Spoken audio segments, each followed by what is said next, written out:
আসসালামু আলাইকুম প্রিয় দর্শক। মাস 6 থেকে 7 আগে এই মানচিত্র চ্যানেলেই একটি কন্টেন্ট করেছিলাম, যার শিরোনাম দিয়েছিলাম প্রতারণার বিপ্লব। যদিও বিপ্লব শব্দটা আমি ইনভার্টেড কমার মধ্যে ইউজ করেছিলাম, তার কারণ 24-এর এই আন্দোলনকে কোনোভাবেই বিপ্লবের সঙ্গে তুলনা করা যায় না, করার কোনো প্রশ্নই ওঠে না। তো কেন এই আন্দোলন প্রতারণামূলক ছিল, বা এই আন্দোলনে আহত নিহতদের সঙ্গে প্রতারণা করা হচ্ছে, সেই কথাগুলো যখন বলা হলো তখন অনেকেই যারা আমার শুভাকাঙ্ক্ষী তারা মনে করে দেওয়ার চেষ্টা করলেন, সতর্ক করে দিলেন যে এই মবের সময় এসে এই ধরনের বক্তব্য দেওয়া বা শিরোনাম করা একেবারেই ঠিক হয়নি। আবার যারা ক্ষিপ্ত হলেন তারা ফ্যাসিবাদের দোষর হিসেবে আখ্যা দেওয়ার চেষ্টা করলেন, নানান ধরনের হুমকি দিলেন। যদিও এই ধরনের ট্যাগ লাগিয়ে দেওয়া নতুন কিছু নয়, এর আগে পরে অসংখ্যবার এই ধরনের ট্যাগ লাগিয়ে দেওয়া হয়েছে, যেমনটা আওয়ামী লীগের সময় বিএনপি জামাতে দালাল বানিয়ে ফেলা হয়েছিল আমাকে। যাই হোক, এই কথাগুলো এ কারণে বলছি যে এটা যে স্রেফ প্রতারণার বিপ্লবে পরিণত হয়েছে, সেই কথাগুলো খুব সহজভাবে আরো কঠিন শব্দে জানান দিয়েছেন বৈষম্য বিরোধী ছাত্র আন্দোলনের সাবেক মুখপাত্র, আন্দোলনের সামনের সারির নেত্রী উমামা ফাতেমা। তিনি স্পষ্ট ভাষায় বলেছেন যে এই যে সংস্কার, জুলাই শহীদ, আহত, এগুলো স্রেফ মুখের বুলি, এবং এই অভ্যুত্থানকে তিনি বাজার দরের কেনাবেচার সঙ্গে তুলনা করেছেন। এখন কি বলবেন? অনেকে বলবেন তিনি পদ পদবি পাননি, তিনি সামনের সারিতে স্থান করে নিতে পারেননি এনসিপিতে বা জাতীয় নাগরিক পার্টিতে, এই কারণে তিনি এই কথাগুলো বলছেন। বলার কোনো অবকাশ নেই যারা এইগুলো বলতে চান, তার কারণ উমামা ফাতেমা শুরু থেকেই বৈষম্যবিরোধী ছাত্র আন্দোলনের ব্যানার থেকে কোনো ধরনের রাজনৈতিক দল গঠনের বিরোধিতা করেছেন। শুরু থেকেই বিভিন্ন গণমাধ্যমের সাক্ষাৎকারে তিনি স্পষ্ট করে বলেছেন। এবং উমামা ফাতেমার সঙ্গে যখন আমি একাধিকবার কথা বলেছি, 1-to-1 সরাসরি কথা বলেছি, আমি তখনই বুঝতে পেরেছি উমামা ফাতেমার এই সংগঠনে থাকার বা টিকে থাকার কোনো ধরনের সম্ভাবনা নেই। তাকে এখান থেকে সরে আসতেই হবে, তার কারণ তিনি যথেষ্ট একজন প্রগতিশীল মেয়ে, ছাত্র ফেডারেশন করা মেয়ে। এবং এটা তো সত্য কথা, 24 আন্দোলনে অনেক প্রগতিশীল ব্যক্তি, প্রগতিশীল মানুষেরা শরিক হয়েছিলেন। আওয়ামী লীগের বিরুদ্ধে দীর্ঘ বঞ্চনা, দীর্ঘ নিগ্রহের শিকার হতে হতে দীর্ঘদিনের পুঞ্জীভূত ক্ষোভ থেকে এই আন্দোলনে অংশ নিয়েছিলেন। অনেক আওয়ামী পরিবারের সন্তানও তো অংশ নিয়েছিলেন। তো উমামা ফাতেমা তো অংশ নেবেনই, খুব স্বাভাবিক। এবং কথা বলার সময় তিনি আমার কোনো প্রশ্নের উত্তর দিতে পারেননি, তাকে যথেষ্ট হতাশাগ্রস্ত মনে হয়েছে, কিন্তু কথা বলতে পারেননি। কেন? তখনও তিনি সেই সংগঠনের মধ্যে ছিলেন, তিনি কনফিউজড ছিলেন আসলে কি করবেন না করবেন।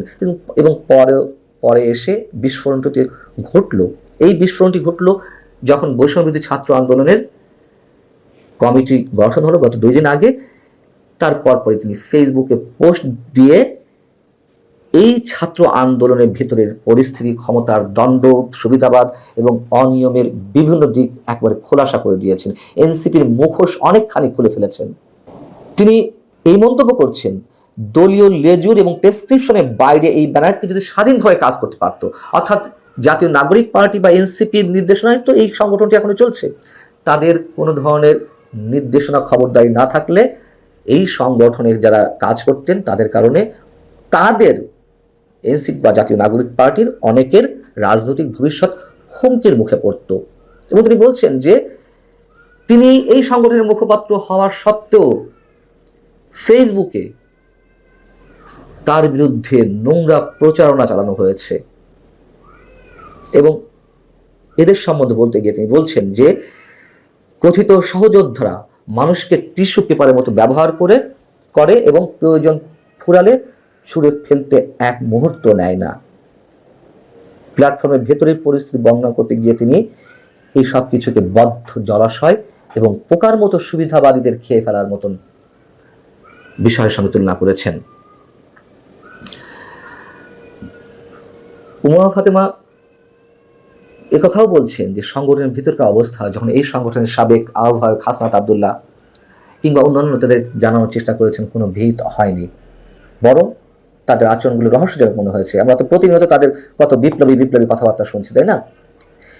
শেষ পর্যায়ে এসে তার ফেসবুক পোস্টে উমামা ফাতেমা আরো শক্ত শব্দ ব্যবহার করেছেন। তিনি বলছেন যারা তার সঙ্গে নোংরামি করেছে এবং অভ্যুত্থানকে বাজার দরে কেনাবেচা করেছে তাদেরকে তিনি ক্ষমা করবেন না।